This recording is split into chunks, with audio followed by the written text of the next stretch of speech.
आमर रेसिपी को आप मैंने ट्राए जरूर करुवे। आमर सजना साग जो रेसिपी थिला ये तो बहुत बढ़िया रे जाउची, माने लोक मैंने जरूर ताको ट्राए भी करेंगे। तो आज से सजना सांगरे आउ गोटे यार न्यूट्रिशन हेल्दी जिनस मिलूँ, यानी यार है छुई।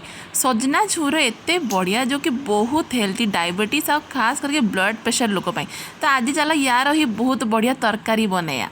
तो देखो आज के आम कौन करुचे, आगे आम गोटे कड़े ये तेल देद, यहाँ किसी भी कौ भी तेल आप पारे, सरस तेल हो कि नहले नॉर्मल जो तेल अच्छे रिफाइंड तेल से देदे। से आम पंचफोरन पकईदा। तापर ये मुझे लंका देती, तो लंका देखिए लगुच एत लंका किए पकाए छुईरे, पर बिल्कुल टेंशन नेबेनी कहीं लंका जो अच्छे बिल्कुल भी एथर राग ना। ये मुझे 4टा लंका पकई आपको कम बेसी करें। तापर जो मुझे आलू काटिकी रखी थी, आलू देखो मुझे केते बड़ बड़ साइज रे काटी, तो सेम साइज रे आपण मैंने काटिए। माने ये मुझे गोटे बड़ आलू नहीं थी आकु यही साइज रे मैंने क्यूब साइज रे मुझे कट करची। आपको गोल्डन ब्राउन कलर हवा जाए आपको आम भल से आपको फ्राए करदेवा। जिते ये फ्राए माने गोल्डन कलर ऐसी से आम कौन करिया ना करी पत्ता यानी करी लिव्स जो आसा पकईदेवा, ताकि ये बहुत ही बढ़िया स्मेल आसो, टेस्ट भी बहुत बढ़िया लगे। तापर यहाँ पे लास्ट टाइम छुई पकईदेवा। भावुथे ये किसी मसला कहीं पड़नी, कहीं आज जो मैं छुई तरकारी बनाऊँ ना ये किसी भी एमती बिल्कुल हेवी मसला पड़बनी कि ये किसी आपण मानक ग्राइंडर यूज करिया ही दरकार ना। बहुत बढ़िया तरकारी बनिया, गोटे थर जरूर आपको भी ट्राए करके देखिए।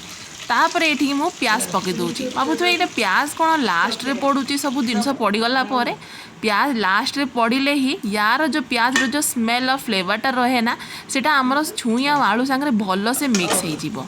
एबे जो रोचे आमर जो नॉर्मल मसला सुखिला मसला ताकू आगे मु हलदी नहीं जाइए 2 चामच हलदी पकईदेवा। तापर ये आम कौन करें टमाटर आगे पकईदेवा। देखिए टमाटर जो अच्छी मुझे 2टा मीडियम साइज टमाटर नहीं बहुत एकदम छोट छोट कटिंग कर देछि, माने छोट छोट एकदम पीस आम काटी देचु। आलू होचे आमर मीडियम साइज रे कट कराई। टमाटर को जब चाहिए आपने आपको पीस माने यार प्यूरी भी बन पारे, ना आपको एमती कट कर पारे। एबे या पर आम लंका पकईदा। से लंकाटा मुझे देखनी पर पकई देछि, वीडियो टे पज हो जाता। तापर यापर आम टिके आपको गोलई दबा, माने भल से जमी आम छुईटा टी नरम हो, टमाटर भी टे सफ्ट हो। लुण पकईजे ना से जो आम टे आपको कवर करदे 2 ରୁ 3 मिनट कवर करी मझी मझे आपको टे चेक करुवा। ये पकईदबा लंका गुंड। तो देखो जो मु आगे 4टा जो लंका पकई से बिल्कुल भी राग नुहे, तो ये मुझे गोटे चामच लंका गुंड पकाऊँगी। पाउडर वाला जो लंका आसे ताकू पकईदबा। आपको भल से मिक्स करदबा। मिक्स करापर आपको सेमती 2 मिनट मु कंडे आपको कवर करके छाड़देवी। मझी मझे मुझे आसिक टे चेक करुवी, ना तले लगिज जी मुझे छाड़ी पलैबी। गैस एकदम पूरा लो मीडियम फ्लेम रखी थे। तापर आपको मझी मझे आसिक टे देखी दे। एबे देखो अभी सब जिनस होगला आम कौन करिया ना, ये अभी आमको एमती तो सुखिला छाड़ियानी, आम आपको तरकारी बनाऊे यानी करी बनाऊे, तो पानी तो दबा दरकार है। तो ये मुझे गोटे ग्लास गरम पानी दूसरी। गरम पानी देले जो आम छुईर जो नेचुरल कलर ग्रीन कलर अच्छी ना, से बिल्कुल भी फेड हेनी, बहुत ही बढ़िया से यार कलर जो अच्छे वाइब्रेंट हम।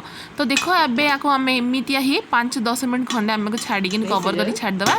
जो जाए जी आमर करी अच्छी टिके लो हो पूरा एकदम बढ़िया भी लगे। ये देखो आमर सजना छुईर बिल्कुल बढ़िया तरकारी एकदम बनिकी रेडी अच्छी। यदि आप वीडियो भल लगे तो लाइक शेयर एंड सब्सक्राइब।